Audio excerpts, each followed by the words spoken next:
தேர்தல் செயல்முறைகளை எளிதாகவும் நம்பகமானதாக மற்றும் வெளிப்படைத்தன்மையுடனும் மாற்ற இந்திய தேர்தல் ஆணையம் கடந்த 6 மாதங்களில் 28 புதிய முன்னெடுப்புகளை மேற்கொண்டுள்ளது. இந்த முன்னெடுப்புகளானது 6 பகுதிகளாக பிரிக்கப்பட்டுள்ளது.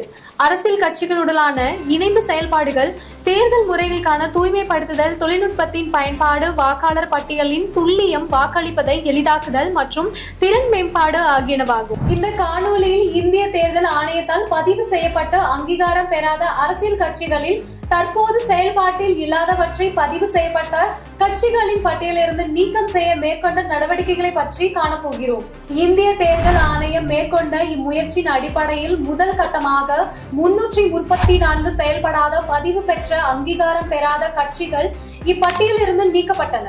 இந்த நடவடிக்கையானது கடந்த 2019 முதல் ஒரு தேர்தலில் கூட போட்டியிடாத அரசியல் கட்சிகள் மீது மேற்கொள்ளப்பட்டது. தற்சமயம் 2ஆம் கட்டமாக 476 அரசியல் கட்சிகள் அடையாளம் காணப்பட்டு அவற்றில் 474 கட்சிகள் பதிவு பெற்ற கட்சிகளின் பட்டியலிலிருந்து நீக்கம் செய்யப்பட்டுள்ளது. தமிழகத்தை பொறுத்தமட்டில் இதுவரை அத்தகைய 64 அரசியல் கட்சிகள் நீக்கம் செய்யப்பட்டுள்ளன.